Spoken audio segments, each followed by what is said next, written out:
The purpose of Bhagwan Swaminarayan's incarnation. The Supreme Sarvavatari, Parabrahm Purushottam Narayan, manifested on this earth out of his unconditional compassion for all souls.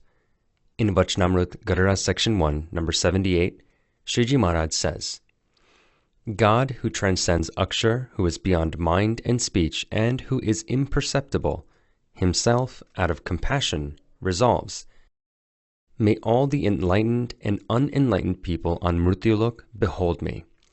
Having resolved in this manner, God, who will always prevail, out of compassion, becomes perceivable to all people on Mrityulok. What was the purpose of Bhagwan Swaminarayan's arrival on this earth? Shriji Maharaj himself revealed the reasons for his manifestation. In Samvat 1877 or 1820 AD, Shriji Maharaj came to Karyani to celebrate Diwali in Anukut when Gopalanand Swami arrived from Vadodara for his darshan. Shriji Maharaj greeted him with an embrace and then led him to Akshar Orari. After seating Gopalanand Swami beside him, Shriji Maharaj asked the other Swamis and devotees to leave. Nishkudanand Swami, assuming Shriji Maharaj was about to discuss something important, entered the room. However, Shriji Maharaj asked him to leave as well, directing his attention to the construction of the new washing area. With the doors of the Akshar Ordi now closed, Nishkudanand Swami's curiosity was piqued, and he attempted to listen from outside. Inside, Shriji Maharaj asked Gopalanand Swami, Swami, I have come here with my Akshardham and all the muktos. Do you know why?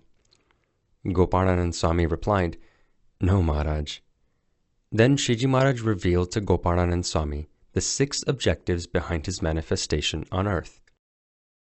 1. To propagate my Sarvopari Upasana and Gnan on this earth. 2. To preach to the followers of previous avatars the knowledge of my form and Upasana and send them to Akshardham. 3. To liberate Bhakti Devi and Dharmadev from the harassment of evil people and bless them with the bliss of my Murti. 4. To revive and spread the long-forgotten Ekantik Dharma, which consists of Dharma, Gnan, Vairagya, and Bhakti, coupled with the understanding of God's glory. 5. To give the fruits of the austerities and Bhakti in the form of my darshan to those ascetics and yogis who have been worshipping God since eternity, to fulfill the wishes of those mumukshus who have great affection for God, and to shower them with love. And number 6, to initiate swamis who embody Ekantik Dharma, build Shikharbad mandirs for worship, and create scriptures narrating my divine incidents and the principles of Ekantik Dharma, to establish on this earth the lineage of a Param Ekantik Sant, who will forever sustain Ekantik Dharma, and keep the path of liberation to Akshardham. Nilkantvarni's fearlessness. Passing through the snowy paths, shrubbery, and the valleys of the Himalayas, Nilkantvarni arrived in Shripur, a village established by Naradji. Outside the village stood a hermitage, the Kamleshwara Mutt, or a monastery. Nilkantvarni decided to sit on a small platform nearby. The villagers were drawn to this child brahmachari, whose body, though emaciated by austerities, radiated a divine glow. The Mahanchi of the Mutt also rushed to see Varni. It was evening time. The Mahanchi said to Varni, Brahmachari, please come inside the Mutt. It is dangerous to stay outside. There are wild animals. It is not wise to sit on the platform. But Varni remained silent. Thinking he was observing a vow of silence, the Mahanchi gently shook Varni and said, Maharaj, listen to me. If you do not want to come inside the ashram, please go to the village and stay there the night because there is imminent death here. Varni, peaceful and content, replied to Mahanchi, I do not stay where there are many people. I prefer to live outside a village, in a place like this, and under the sky. I am not afraid of death. Hiding from death does not prevent it. The Mahanchi found Varni's words stubborn and returned to the ashram. Varni calmly sat in a meditative posture. But the Mahanchi was restless with worry for Varni. He frequently glanced to Varni from the ashram window. The sun had set. 2 prahars, or 6 hours of the night, had passed. There was complete silence everywhere. Suddenly, breaking that silence, an earth-shaking roar of a lion was heard. The Mahanchi and the villagers woke up hearing the deafening roar. Roaring fiercely, the lion, with paws as large as plates, stamping its feet, swinging its huge tail, its eyes glowing like molten copper, slowly approached and stood before Varuni. Nilkantvarni glanced at the lion. As soon as his gaze fell upon it, the lion became motionless and, experiencing the divine bliss of samadhi, lay down at Varuni's feet. Fearfully, the Mahanchi opened the door of the window. He and his disciple stood outside of the window, watching in astonishment. After a while, Nilkantvarni began to stroke the lion's body. With Varuni's touch, the lion woke up from its samadhi and became conscious. It began to lick Varuni's feet. All the disciples and the Mahanchi looked at each other in awe and exclaimed in unison, "This is no ordinary human being, but an incarnation of Bhagwan." This lion, which kills humans and animals, and whose roar would tremble the hearts of many, had become like a docile cow before Varuni. As dawn approached, the lion bowed its head to Varuni and disappeared into the forest. The Mahanchi ran to Varuni with his folded hands and said, "Brahmachari, you are a very valorous person. I wish you to stay in our ashram. I shall make you the Mahant. We have an annual income of over 100,000 rupees. Nilkantvarni interrupted him and said, "Look, Mahanchi, if I was interested in ashrams or income, why would I have left home? I have to visit many pilgrim places and redeem countless souls, and I want to explain to the world about true satsang." He spurned the offer of Mahantship and proceeded towards the mountains. The Mahanchi and the villagers watched him go as he slowly vanished into the distance, convinced that this Varuni is the manifest form of Bhagwan, who has come for the welfare of all living beings. In this way, Nilkantvarni fearlessly continued his vicharan. In Vachanamrut Gadara section 2, number 55, Shriji Maharaj says, "When I renounced my home, I did not even like to keep clothes. In fact, I liked to stay only in the forest, but I was not the least bit afraid. Even when I came across large snakes, lions, elephants, and countless other types of animals in the forest, there was not the slightest fear of dying in my heart. In this way, I always remained fearless in the dense forests." A Varuni above worldly attachments. While guiding countless souls who were lost on the path of liberation, Nilkantvarni arrived in Vanshipur. There, radiating a divine glow, he sat in deep meditation in a swastik pose under a peepal tree. The king of Vanshipur was immediately drawn to his divine presence and wondered, "Could it be that Narayan himself has come to bless me today?" Overwhelmed with devotion, the king invited Varuni to his palace. Seeing the king's sincerity, Varuni agreed. The king, showing deep respect, seated Varuni on his royal horse and personally held the reins as he walked alongside. Upon seeing this divine guest, the queen was also mesmerized. She had the darshan of Purushottam Bhagwan in Varuni. The king and queen had 2 daughters, Ila and Shushila, who were equally captivated by Varuni's darshan. The queen, longing for a son, felt that Purushottam Bhagwan had arrived in this form to fulfill her wish. The entire royal family, the king, queen, and princesses, became deeply devoted to serving Nilkantvarni. They enjoyed Varuni's company and wisdom so much that they developed an intense desire to keep him in their kingdom. One day, the queen approached Varuni and said, "Brahmachari, we wish to hand over this kingdom to you. We also want you to marry our 2 daughters. So, give up the thought of going to the forest and performing penance." But how could Varuni, who found even carrying a handkerchief burdensome, referenced in Vachanamrut Gadara section 1, number 10, bear the weight of the kingdom and the worldly bonds? Therefore, Varuni politely declined the queen's proposal.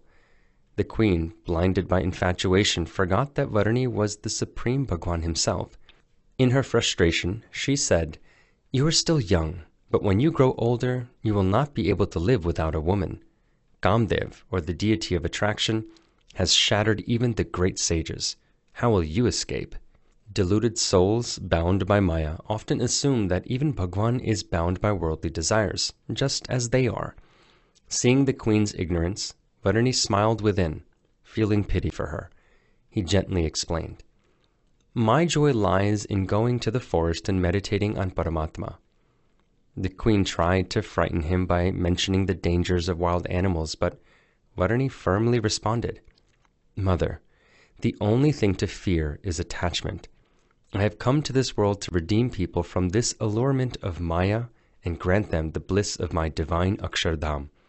I have not come to be attached to a kingdom or relationships. Hearing Varani's piercing words, the queen had a spiritual awakening. The veil of ignorance in her heart disappeared and she realized the truth. That same night, Nilkant Varni quietly left Vanshipur and continued his journey. Nilkant Varni faced many temptations throughout his travels that could easily sway even the most virtuous person. King Ranjit Singh of Punjab, King Ran Bahadur of Kathmandu were ready to offer their entire kingdoms to him. Queen Kusharkuvarba of Dharampur also surrendered her kingdom of 500 villages at the feet of Shriji Maharaj. However, Shriji Maharaj remained untouched by such temptations and worldly attachments. He always remained untouched and detached from the material world. Nilkant Varni's selfless seva. As Nilkant Varni, Bhagwan Swaminarayan traversed India on foot, uplifting countless souls. During his travels from Venkatadri to Kanchipuram, he encountered Sevakram, an ascetic renowned for his Sanskrit scholarship and expertise in the Bhagavad. Impressed by Sevakram's deep understanding of the Srimad Bhagavad and his beautiful recitation of the Gopika Geet, or poems describing the love of gopis for Sri Krishna, Nilkant Varni chose to stay with him for some time. While Sevakram was a skilled orator, he lacked the qualities of a true ascetic. Despite possessing 1,000 gold coins, he had neither disciples nor anyone to serve him. During his journey, Sevakram fell ill with dysentery, suffering frequent bloody stools that left him weak and in agonizing pain. Soon he was unable to walk and began to weep in despair. Seeing Sevakram's suffering, Nilkant Varni sympathetically comforted him by saying, "Do not worry, I will take care of you." From that moment on, Nilkant Varni dedicated himself to Sevakram's service, day and night. Beneath a large banyan tree in a banana grove, he prepared a comfortable bed of banana leaves 1 arm's length high. He lovingly tended to Sevakram, washing his soiled clothing multiple times a day, without hesitation or disgust. Nilkant Varni would venture into the village, beg for alms, and then cook and feed Sevakram. Despite this, Sevakram never once offered to share his food with Nilkant, even though he sent Nilkant Varni to purchase provisions with his own money. Consequently, Nilkant often had to fast when he received no alms. At times he endured fasts lasting 2 days, yet Sevakram never suggested using his funds to prepare a meal for both of them. Nevertheless, Nilkant Varni served him diligently and lovingly for 2 months until Sevakram fully recovered. Upon Sevakram's recovery, they continued towards Rameshwaram. Sevakram, now strong enough to digest a pound of ghee, made Nilkant Varni carry his heavy 20-kilogram pack. Despite having always traveled with minimal possessions, Nilkant Varni carried Sevakram's load without complaint. Sevakram showed little appreciation or concern for Nilkant Varni's well-being, treating him as a mere servant. Nilkant Varni realized he has no bhakti and no appreciation for anyone's seva. Recognizing Sevakram's ingratitude, Nilkant Varni decided to leave him. Selfless service is inherently challenging. However, to serve an inconsiderate and ungrateful person with unwavering love for months is the epitome of seva. Through this incident, we witness Nilkant Varni as the ultimate example of selfless service. Purifier of Bhakti, founder of Ekantik Dharma. Right next to Ramanand Swami's ashram in Lodh was the home of Jivaraj Sheth. Every day, Muktanand Swami would give spiritual discourses there. One day, Nilkant Varni attended this katha with some swamis. He noticed that men and women were sitting together while listening to the discourses. Nilkant Varni thought, this is an impediment to doing bhakti. This can create an obstacle in a swami's observance of 8-fold celibacy. Additionally, sitting together during katha could increase their inner distractions and sway both men and women from their path of bhakti.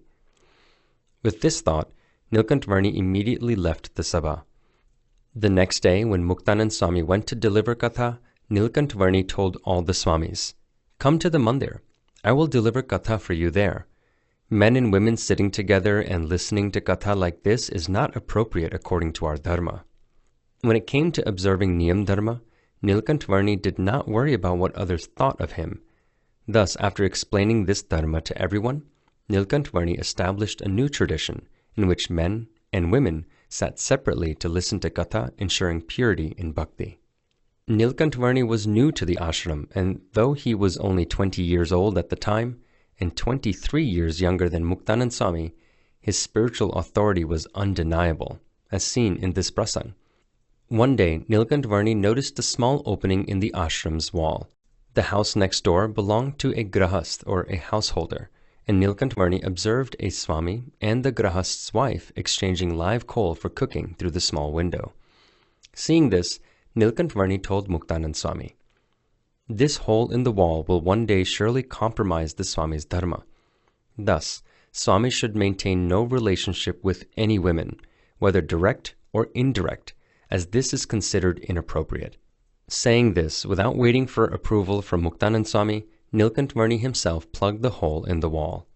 Muktanand Swami was deeply impressed by Nilkantvarni's firm insistence on observing celibacy, as prescribed in the scriptures, and inspiring others to observe the same. Nilkantvarni did not tolerate any impurities or compromises in dharma and bhakti under any circumstances, nor was he influenced by modern practices. His actions continue to teach and inspire future generations about the importance of celibacy and discipline in the spiritual path. Bhagwan Swaminarayan established a sampradaya in which he provided clear guidelines for both renunciates and householders on observing moral conduct between men and women. This is why we sing in the Arti, Dharma Ekantika Stapaka Bhakti Paritrata. He is the establisher of Ekantik Dharma and protector of pure bhakti.